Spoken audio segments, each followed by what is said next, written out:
So finally, this brings us to conditional, converse, contrapositive, and inverse.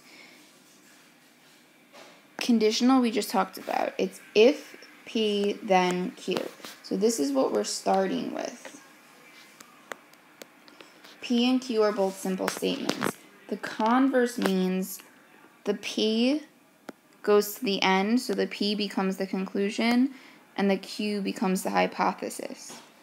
From there, to change a converse to the contrapositive, same order, but you negate both simple statements. So if that's not true, then that's not true. And finally, the inverse, you keep the negation, but you switch again back. So you can think of it as the conditional and the inverse.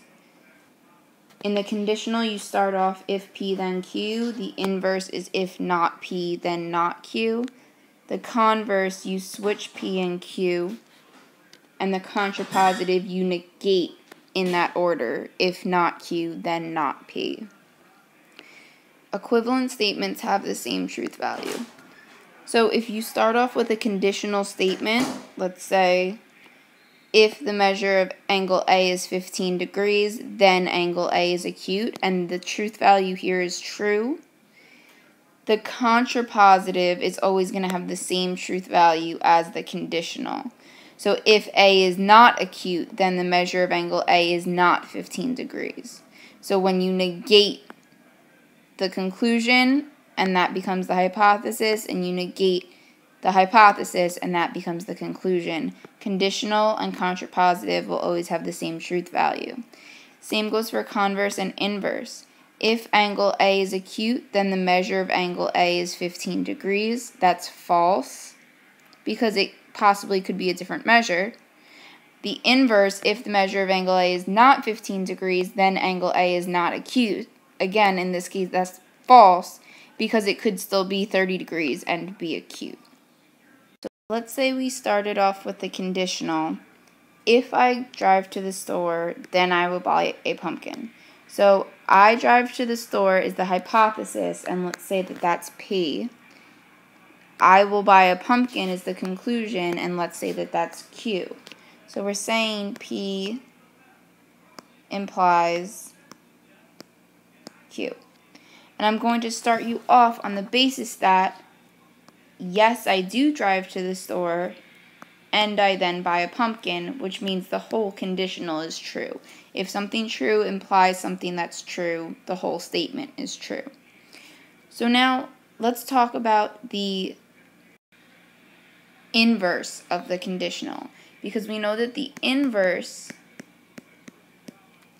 it stays in the same order, but you negate both simple sentences. So if not P, then not Q. So this would be, if I do not go to the store, then I will not buy a pumpkin. Well, since P was true, the negation of P has to be false. It's implying something that's false. So this means, if you read it logically, if I do not go to the store, then I will not buy a pumpkin. That makes sense. If I don't drive to the store, then I'm not going to buy a pumpkin. So in this case, in a conditional, this whole statement is actually true, which makes sense because the inverse and the conditional should always have the same truth value. Now let's try the converse. So the converse means you just switch the order. So it's Q implies P instead.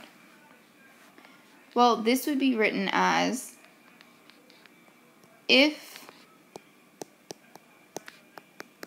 I buy a pumpkin,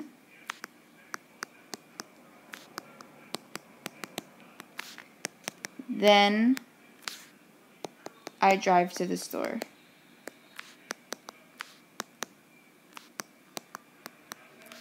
And this up here, go to the store,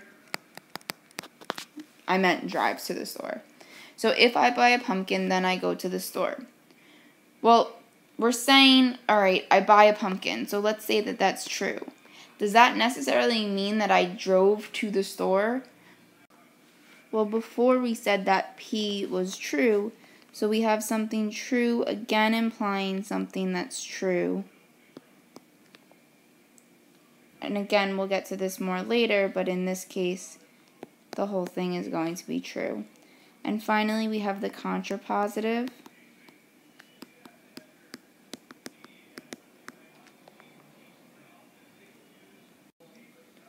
which says not Q implies not P. Well, the negation of Q was false, which implies the negation of P, which is false.